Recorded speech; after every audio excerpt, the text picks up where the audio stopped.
como decía Gloria, lo iniciamos hace muchos años y yo creo que en realidad es el espacio en el cual nos permite nutrirnos, aprender de los otros. Por ejemplo, lo que uno aprende en un área que no es tu expertise, que no es tu desarrollo como objeto de estudio, es súper relevante. Yo no sé hasta qué hora tenemos, qué tiempo tengo, pero... Está estipulado hasta como las 12:15, 12:30. Vale.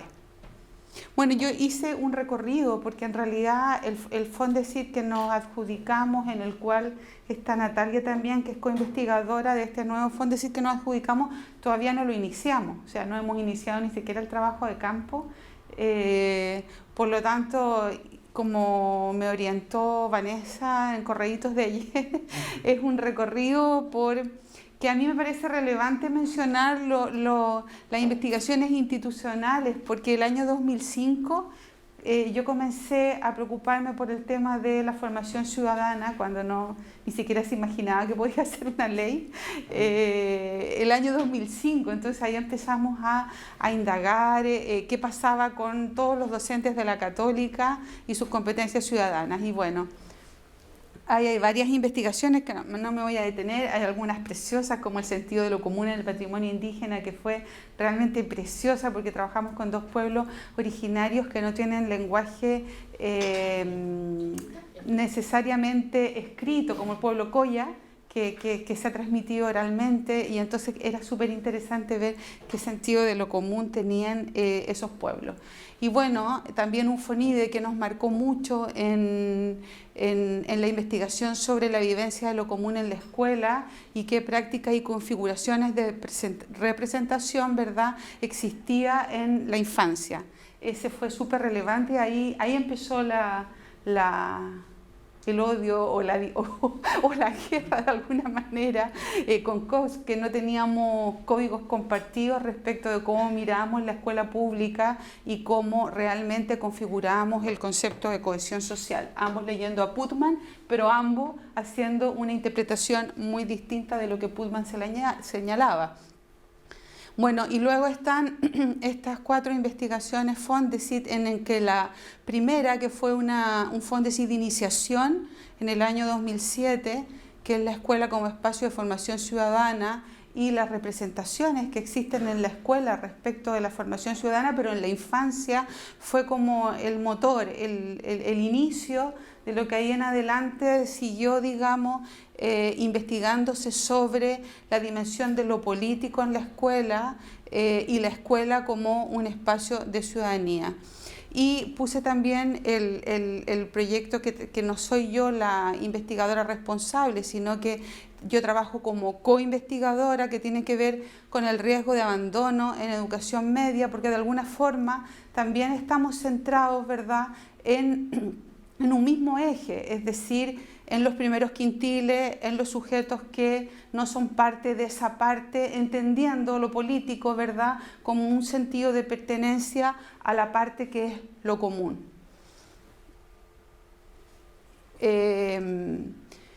Bueno, estos proyectos de cooperación internacional también de alguna manera me permitieron, como una síntesis, también de profundizar las cuestiones metodológicas al trabajar con diversidad de países, con diversidad de grupos de investigación y poder profundizar, valga la redundancia, ¿verdad?, de lo que significa entrar al mundo social desde lo cualitativo. Y por último, también decir que el posgrado, aquí está la directora del magíster, también es un elemento clave, porque los alumnos y los profesores, nuestros colegas en realidad, que están haciendo sus posgrados, comienzan a incorporarse a las líneas de la escuela, a las líneas Fondesit, y eso nutre, alimenta y permite que, bueno, en el caso de Natalia, que empezó hace muchos años con la misma línea en el magíster, ahora ya está haciendo su doctorado con Jorge Torres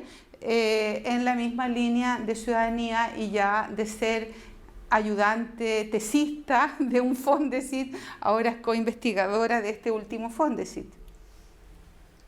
Entonces, quizás la primera pregunta, como para compartir algo muy personal, tiene que ver con ¿por qué? ¿Por qué mi interés en ciudadanía y educación? ¿Por qué ¿Por qué el tema? Porque en definitiva el objeto de estudio que nos quita la vida, porque eso es, nos quita la vida, no es neutro. Siempre se adentra en una biografía y se adentra en un sujeto, ¿verdad?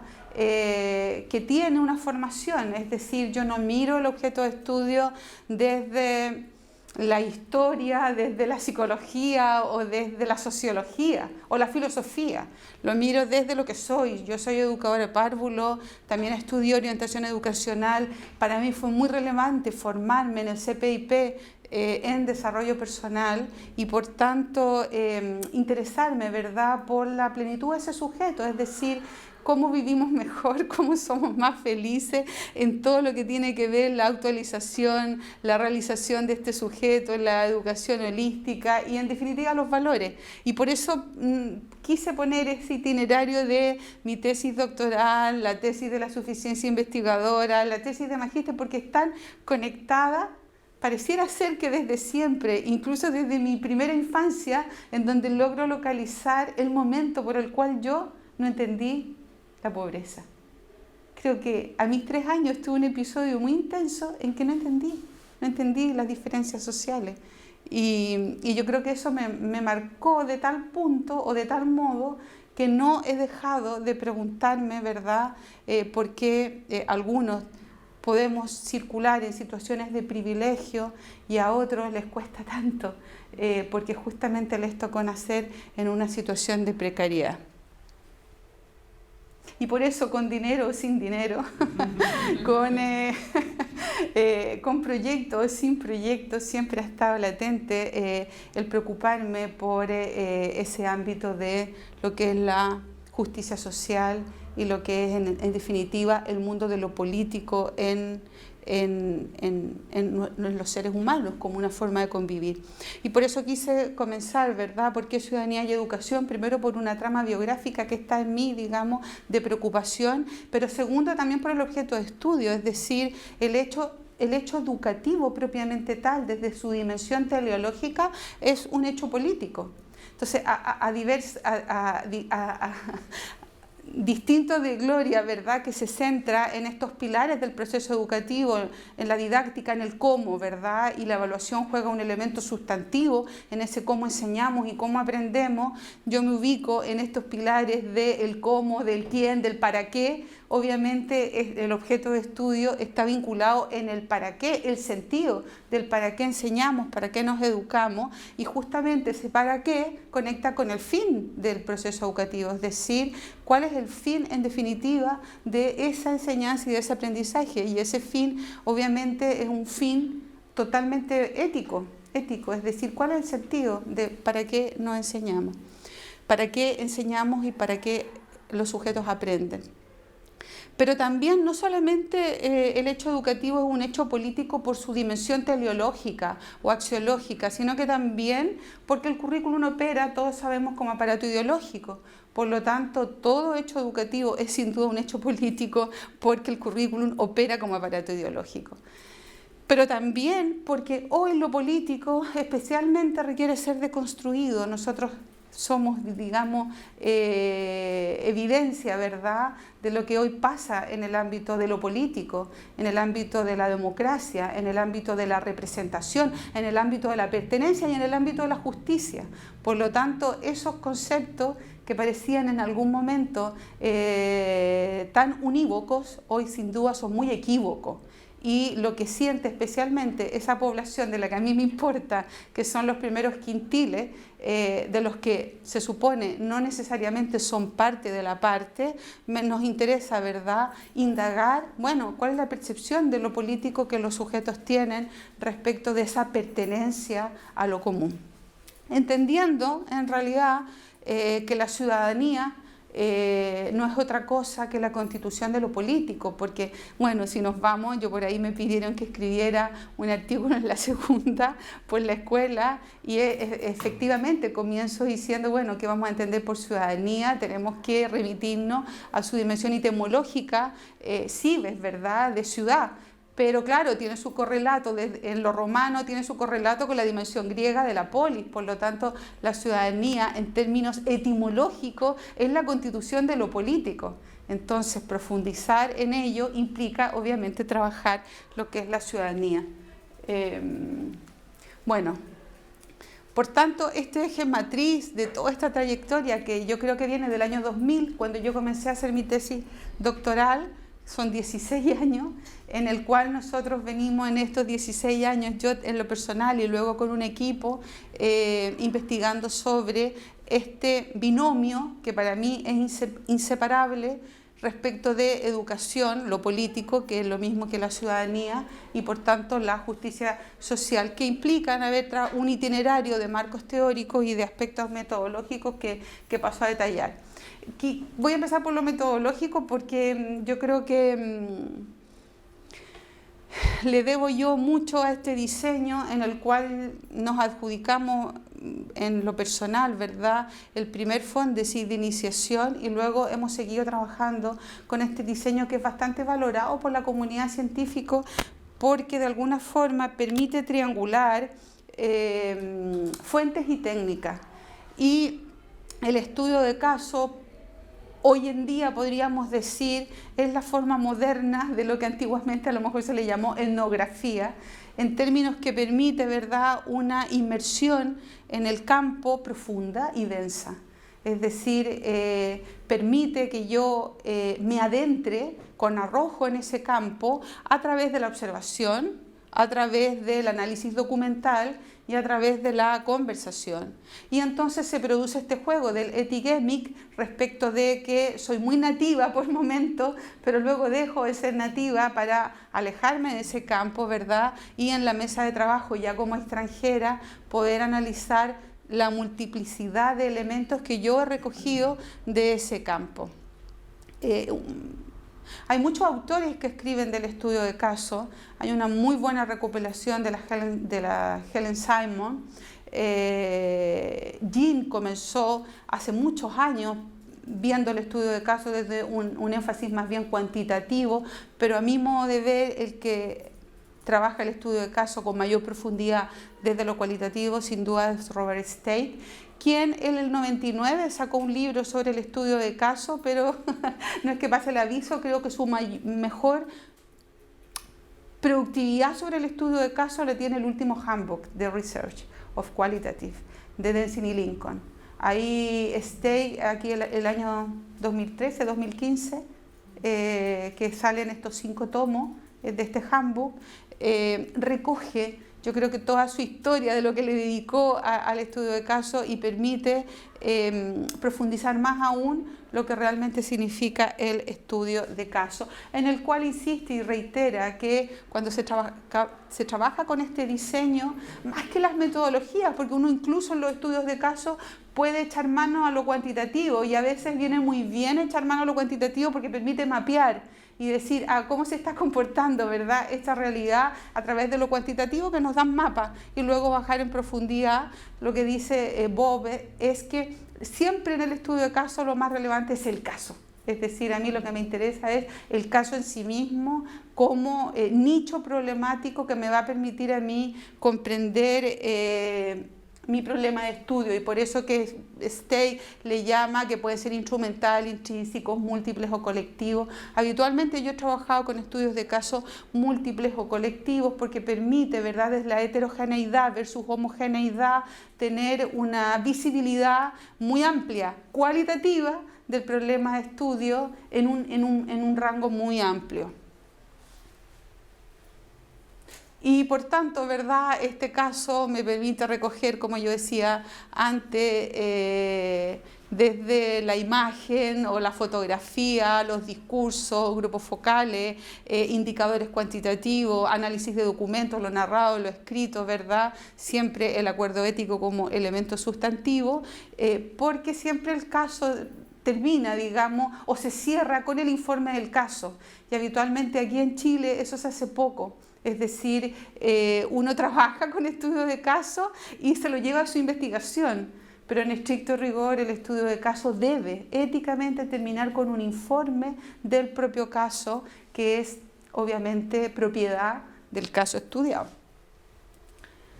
Bueno, y desde los marcos teóricos, en realidad, decir que nosotros hemos venido haciendo un recorrido, y aquí entonces, después del Fondesit de iniciación, en el segundo Fondesit, que ya es regular, que se terminó el año pasado,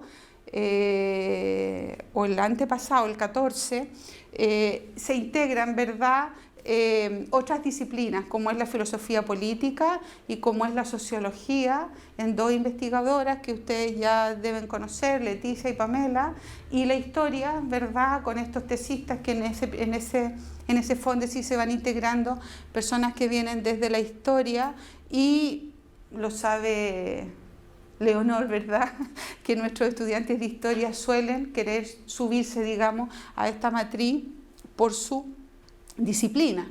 Hemos venido trabajando el tema de la ciudadanía, ¿verdad?, como constitución de lo político, que no es lo mismo que la política. Entonces se suele confundir lo político con la política. La política es la estrategia de gobierno, es el procedimiento por el cual, ¿verdad?, opera, pero lo político es justamente la plataforma ética que hace que podamos dialogar respecto de cómo convivimos y cuáles son los valores que atraviesan esa convivencia para que seamos todos plenos.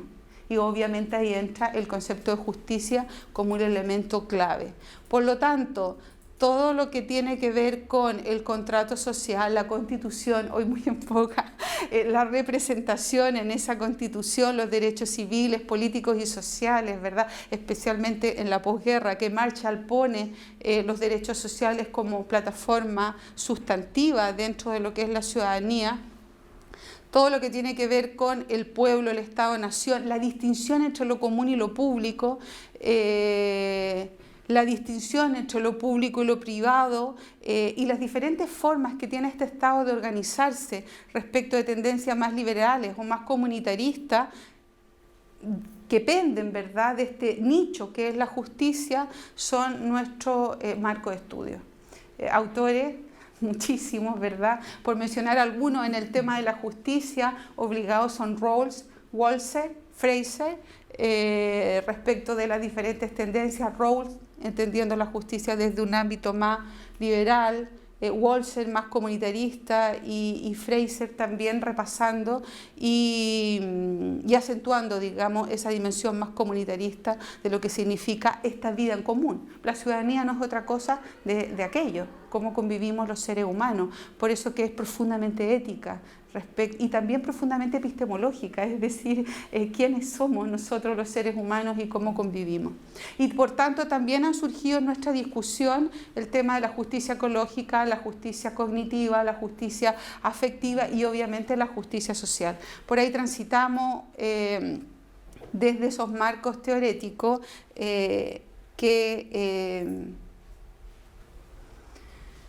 pero uno podría preguntarse, ¿verdad?, ¿por qué necesariamente, como yo antes dije, todo hecho educativo es un hecho político?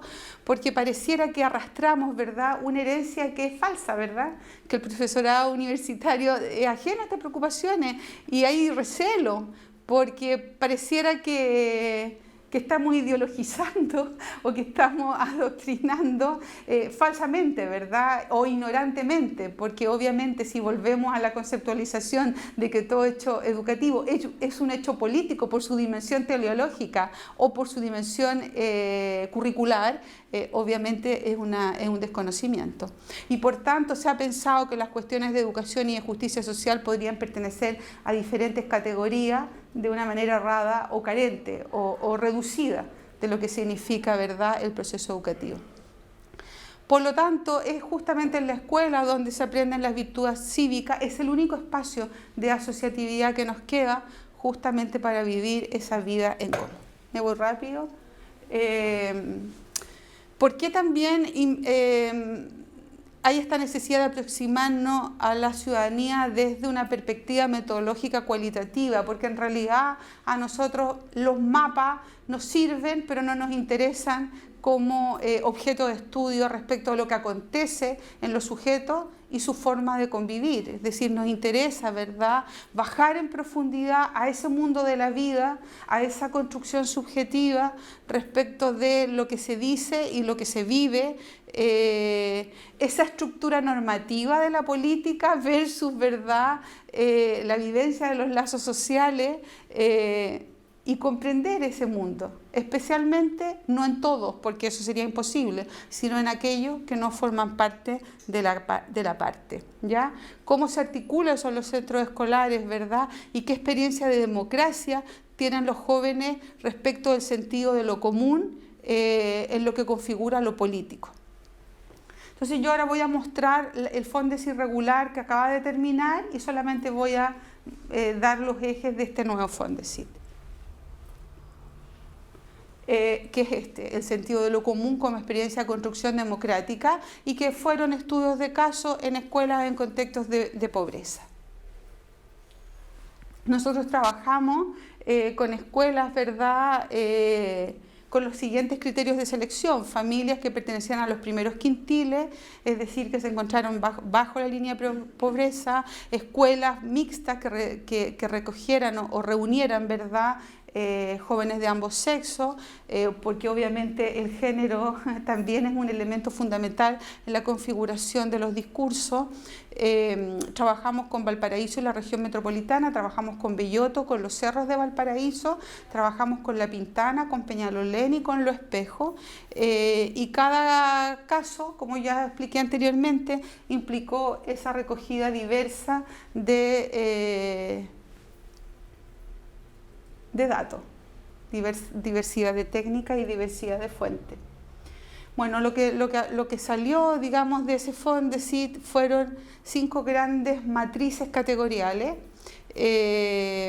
Una gran matriz categorial la constituyó su edad, es como ellos se perciben, ¿verdad?, que tiene que ver con la minorización de su sentido etario, es decir, el ser joven de alguna manera los ubica en una situación de desmedro, de falta de voz, incluso de falta de pertenencia a la lógica de lo común. La escuela como un elemento clave de la vivencia de ese sentido de lo común, la democracia, ser pobre y lo político. Estas fueron las 5 matrices que a su vez tuvieron una gran cantidad de subcategorías. No me da tiempo para trabajarlas todas, pero quizás trabajar la más densa que aparece, que es el ser pobre. ¿Y por qué me parece también que es importante compartirla con ustedes, esta categoría? Porque nuestros estudiantes, tanto de la universidad como estudiantes en los cuales trabajan nuestros futuros profesores. Nuestros futuros profesores van a trabajar en escuelas públicas. Entonces, bueno, ¿qué sujeto tienen enfrente?, ¿verdad? Es importante saber qué sujeto tengo yo ahí, cómo vive, cuál es su cotidianidad, cuáles son sus redes, cuáles son sus itinerarios de vida. Bueno, nos salen esas 4 grandes subcategorías que tienen que ver la discriminación como cotidianidad. Y la discriminación como cotidianidad, un elemento fuertísimo es la vivencia de lo social, es decir, cómo habitan lo social estos sujetos. Bueno, la vivencia de lo social está configurada desde la deficiencia y la carencia, y obviamente en la lógica de la discriminación. Por ejemplo, los transportes. Es decir, hay un montón de discursos que los estudiantes no llegan a la escuela sencillamente porque el único bus que pasa, obviamente ahí no hay metro, no les para. Y resulta de que no les para porque no valen. Es decir, no tiene sentido parar. Ese sujeto que no le para el bus no llega a la escuela. Luego, la mala calidad educativa. Ellos y ellas, los sujetos del estudio. Obviamente, los estudios de caso nunca tienden a generalizar, solamente a iluminar desde lo que sale de esos casos, ¿verdad?, uno puede a lo mejor comprender otro. Ellos perciben que sus colegios públicos son de mala calidad. Hay muchos profesores que no le hacen la clase, que sencillamente ellos dedican el espacio para conversar. Ellos perciben que su educación no les va a llevar a la universidad. Lo más doliente que les atraviesa en sus vidas es la mala atención de salud. Me tocó entrevistar muchos casos en que tenían problemas de salud severos. uno en particular, su madre tenía cáncer, pero no había ninguna posibilidad de otro tipo de atención, es decir, tenía que irse a su casa a morir. La atención hospitalaria en el sistema público es muy lacerante, especialmente por las horas que tienen que esperar, por el trato que reciben y por último porque hay algunas patologías o enfermedades que sencillamente no se resuelven. Y por otro lado, también lo que ellos en sus discursos comentaban, la discriminación en la desprotección civil, por ejemplo. Ellos viven, las poblaciones en las cuales nosotros trabajamos, viven inmersas en el narcotráfico. Le preguntamos a uno de los chicos cuál era su sueño y era jugar en el patio. Porque no pueden jugar en el patio porque pasan las balas. O hay alguno que tenía que esperar que está una balacera escondidito para poder llegar a su casa. Es decir, pero ahí no hay protección civil. O sea, o no es importante quizás como la protección civil en otros barrios de un Chile alta y profundamente segmentado, que en el fondo uno lo sabe, ¿verdad? Y nosotros como profesores lo leemos en la OCDE, ¿verdad? Que es Chile, el país más desigual, y decimos, ¡ay, qué tremendo! Pero hay que vivir con esos primeros quintiles, hay que ser nativa de esas realidades para realmente comprender qué significa esa desigualdad, como por ejemplo decir que se puede vivir con 15.000 pesos a la semana. Obviamente ahí hay una gran potencia de creatividad y de fuerza en muchas familias, ¿verdad?, de vivir con 15.000 a la semana.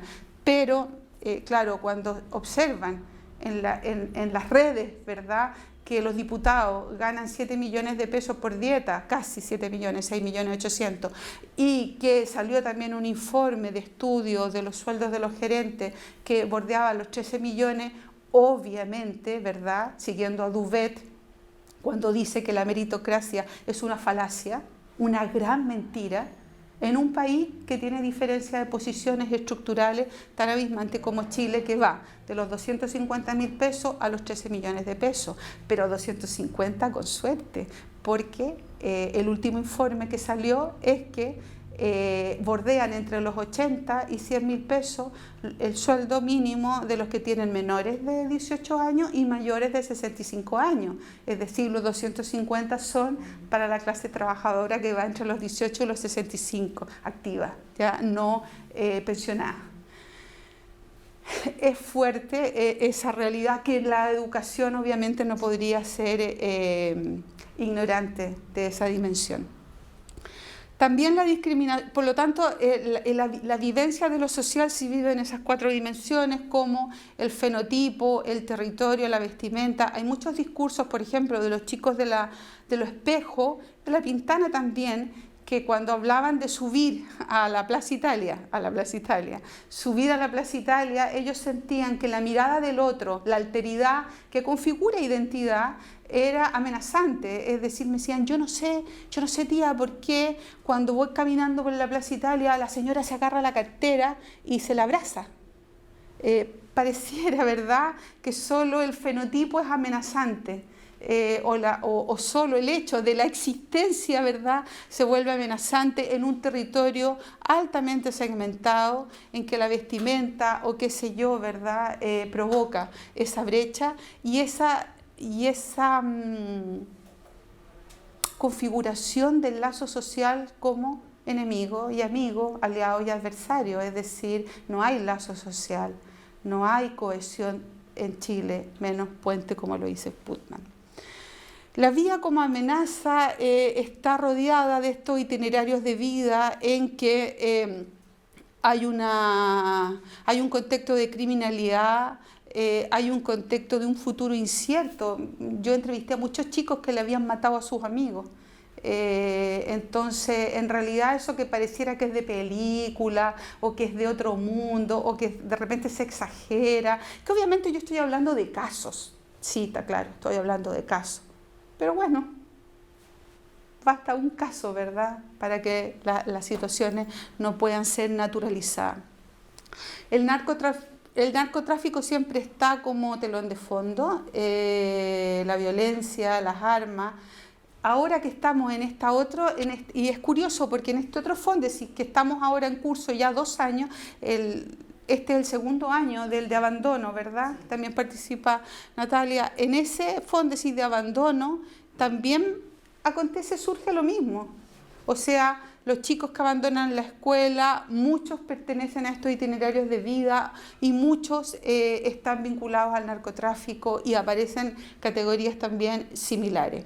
Lo que sí nos llama la atención en estos casos de estudio fue trabajar el tema de la basura. La basura pareciera ser su metáfora, porque la basura como contexto, ya sea porque viven cerca de los vertederos, hicimos una foto, por ejemplo, en La Pintana, en el cual había un paradero de micro, en que al lado del paradero, aquí estaba el asiento, y al lado del paradero había un cerro de basura. Entonces decíamos, bueno, esto nada es neutro, ¿verdad? ¿Cómo no se ve? ¿O por qué está ahí? ¿Verdad? Donde yo me siento a esperar el autobús. Bueno, pareciera que juega la escatología, ¿verdad?, de la basura, opera como metáfora de vida, porque es verdad que si en salud, tu salud no importa. Tuvimos casos también de entrevistas y de discursos de personas que mueren en algún momento porque sencillamente no es atendida. Pareciera que al final todo te va diciendo que tú no vales. Entonces luego, ahora que estamos en el otro Fondesit del abandono, la pérdida de sentido en el aprendizaje, la pérdida de sentido en la escuela, obviamente está la base de lo que nos encontramos con nuestros alumnos, digamos. A mí me pasa que trabajo con todas las disciplinas en el ramo de ciudadanía y educación, y los alumnos me dicen, profe, los de matemática, los de castellano, los de biología, profe, es que los chicos no quieren aprender, si es que no les interesa, sencillamente no quieren, no están ni ahí con el aprendizaje. Ese es su mundo, es complejo, ¿verdad?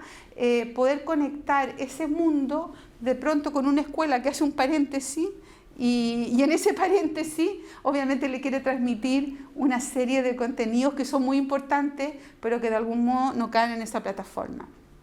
Lo relevante, yo no sé si estoy en la hora, bueno, lo relevante, otro que quiero destacar, solamente la democracia, porque nos tocó en Lo Espejo una discusión en un grupo focal muy acalorada de estudiantes, en el cual unos eran representantes del centro de alumnos y otros no.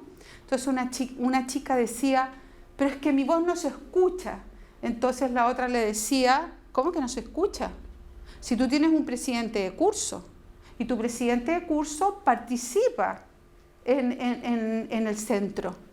Entonces ella decía, sí, pero es que ese presidente de curso no escuchó mi voz. Ah, mala suerte, es la democracia. Entonces, un poco, es que es muy potente, porque todo lo que dice Rancière, todo lo que dice Balibar, todo lo que dice Espósito, todo lo que dice la Chantal Mouffe, o todo lo que dicen algunos teóricos políticos, está ahí en la vida. Es decir, desgraciadamente, la democracia representativa no es capaz, anulando el diálogo y la minoría, no es capaz de rescatar, ¿verdad?, ese sentido de pertenencia respecto de que alegan algunos en el cual no se sienten representados. El punto está en que ahora actualmente somos muchos los que no nos sentimos representados, y son muchos que, aunque tengan la fe en el cabildo y tengan la esperanza de que van a ser escuchados, no necesariamente va a ser así. Por lo tanto, la necesidad de vivir la democracia como diálogo, como un rescate de la diferencia, que es algo que yo he discutido mucho con los estudiantes acá. Es decir, esta minimización y esta reducción de la convivencia en común que anula la diferencia, y que pareciera, ¿verdad?, que por la democracia representativa nos acostumbramos a, desde la homogeneidad, invisibilizar al distinto. Por lo tanto, este atropello al que piensa distinto, este atropello al que no está de acuerdo, este atropello al que disiente, es verdaderamente un elemento sustantivo en la formación para la ciudadanía. Es decir, la democracia como diálogo, la democracia como aceptación de la diversidad, la democracia como acogimiento del distinto y de la minoría.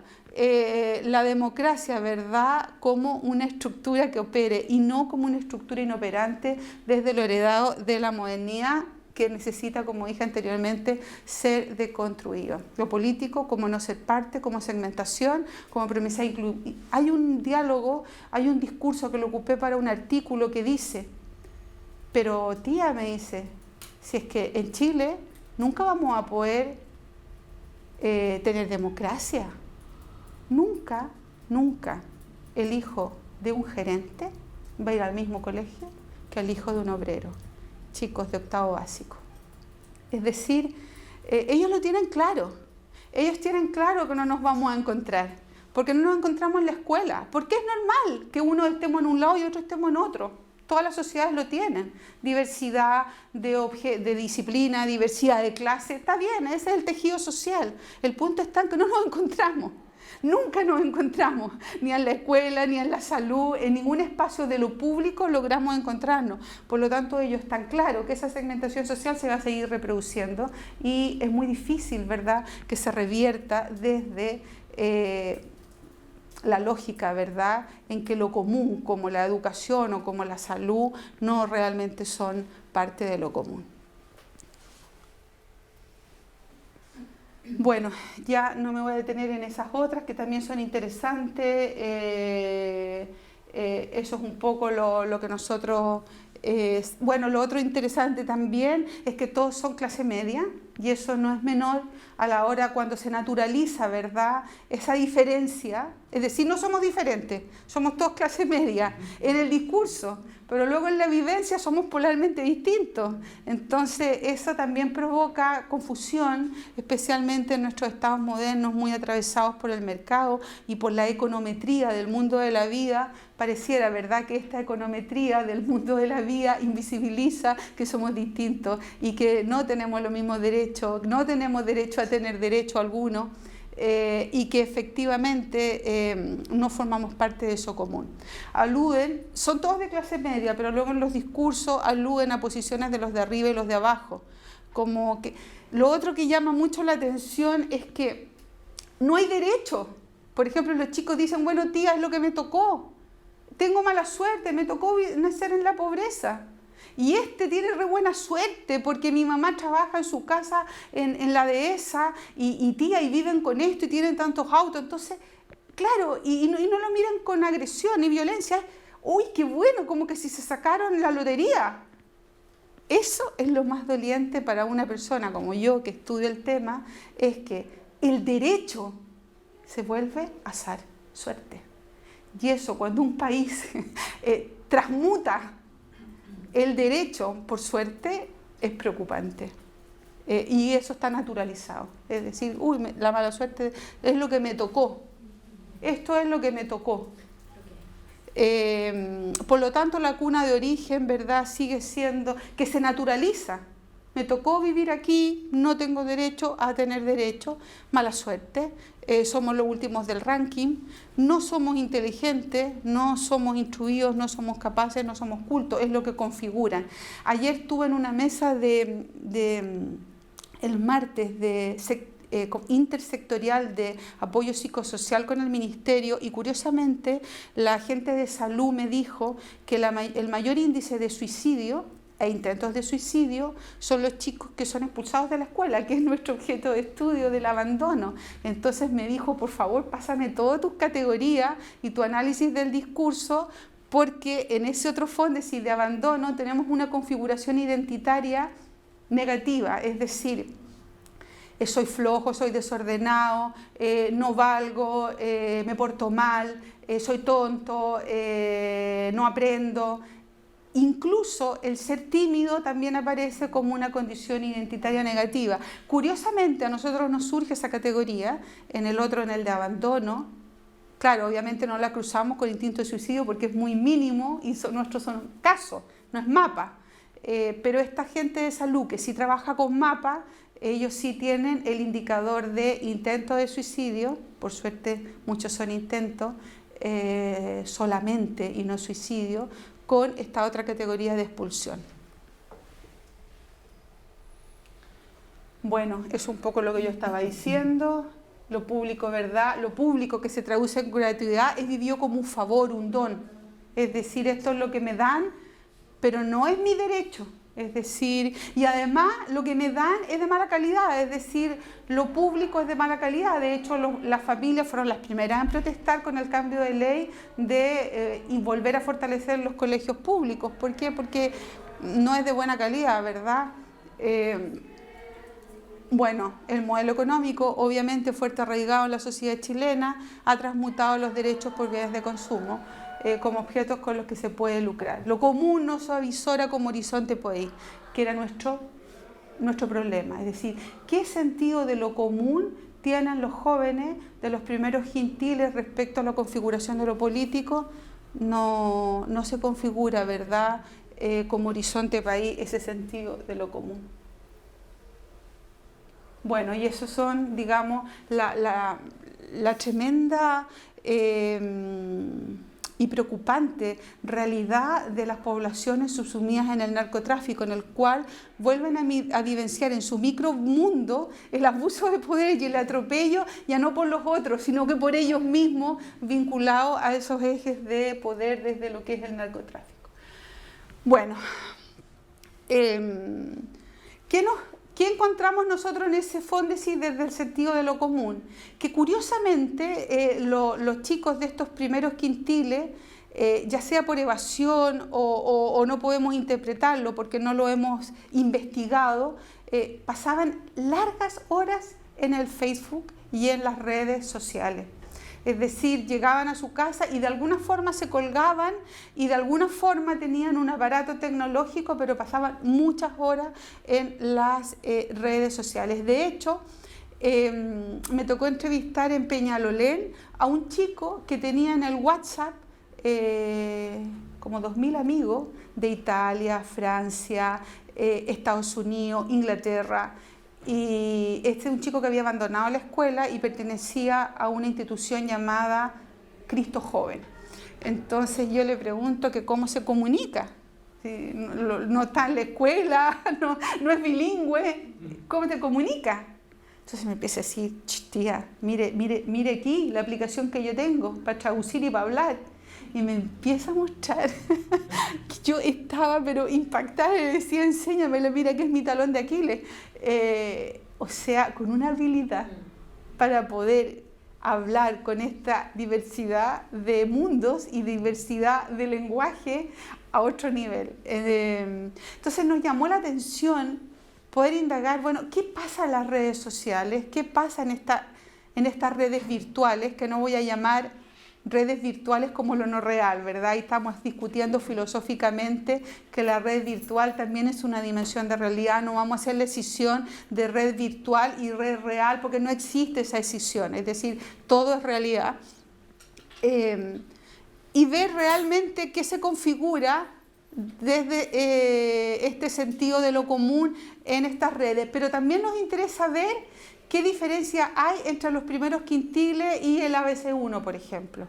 Entonces ahora sí vamos a entrevistar ya no solamente los primeros quintiles, sino que también jóvenes de otros nichos sociales, económicos y culturales para ver qué distinciones respecto de lo político se levanta en las redes sociales. Y para eso tenemos 4 años, ya vamos a trabajar primero con entrevistas el primer año, estamos en eso, luego el segundo año con grupos focales, vamos a trabajar con estudios de caso tipo autoinforme y después análisis web que también van a ser con estudios de caso por sujeto respecto de su interacción en la web. Agrandamos la muestra, la unidad de estudio, van a ser estudiantes entre 12 y 18 años. Nos pareció interesante poder ampliarla. Ya hemos venido trabajando, hemos tenido 3 o 4 reuniones, ¿verdad, Nati? En el cual hemos ido ajustando los criterios de selección, porque en lo cualitativo lo más relevante es justamente definir con qué habla situada yo voy a construir de ahí el análisis de los discursos.